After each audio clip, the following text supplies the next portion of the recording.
পরিবারের সবাই মিলে একসঙ্গে পিকনিক করতে গিয়েছিল। তবে মুহূর্তের মধ্যেই আনন্দ পরিণত হলো বিষাদে। ভারতের মহারাষ্ট্রে একটি জলপ্রপাতে ভেসে গেছে একই পরিবারের 7 সদস্য। এরই মধ্যে 3 জনের লাশ উদ্ধার করা হয়েছে। ভেসে যাওয়াদের পরিবারের মধ্যে 2 জন কোনো রকমে সাঁতরে উঠতে পেরেছেন, আরও 2 জন রয়েছেন নিখোঁজ।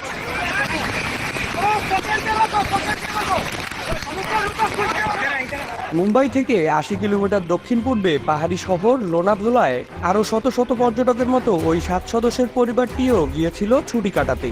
রোববার দুপুর 1:30টার দিকে তারা স্থানীয় বসিবাদের হ্রদের নিকটবর্তী জলপ্রপাতে পিকনিক করতে গিয়েছিল। এদিন সকাল থেকেই ওই অঞ্চলের ভারী বৃষ্টিপাত হওয়ার কারণে বাঁধের পানি উপচে পড়ছিল।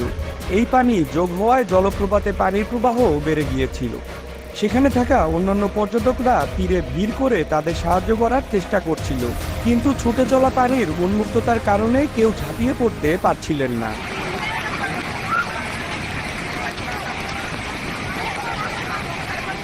বহু মানুষের চোখের সামনেই ঘটনাটি ঘটেছিল। পুরো ঘটনার ভিডিও সামাজিক যোগাযোগ মাধ্যমে এসেছে।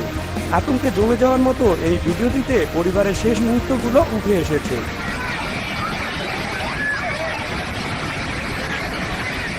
দেখা গেছে উদ্দাম বেগে চলতে থাকা পানির ধারার মাঝে একটি পাথরের উপর দাঁড়িয়ে আছেন তারা। পরস্পরকে জড়াজড়ি করে ধরে একটু একটু করে এগিয়ে ফেরার চেষ্টাও করছিলেন তারা। অন্যান্য দর্শনার্থীরা নিজেদের মতো করে চেষ্টা করছিল সাধ্যমতো পরিবারটিকে সাহায্য করার। ভিডিওটিতে দেখা যায় কয়েকজন মিলে গাছের শক্তপোক্ত ডাল ও বাকল খুঁজে তাদের বাঁচানোর জন্য চেষ্টা করছে।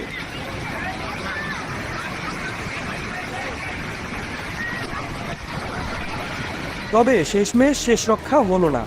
1 মিনিটের কম সময়ের মধ্যেই ধেয়ে আসা পানির প্রবল ধারা তাদের ভাসিয়ে নিয়ে যায়। নিচের দিকে ভেসে যেতে যেতে তারা চিৎকার করে তাদের বাঁচানোর জন্য অনুরোধ করতে থাকেন। মর্মান্তিক এই দৃশ্যটি সামাজিক যোগাযোগ মাধ্যমে ছড়িয়ে পড়ার পর থেকে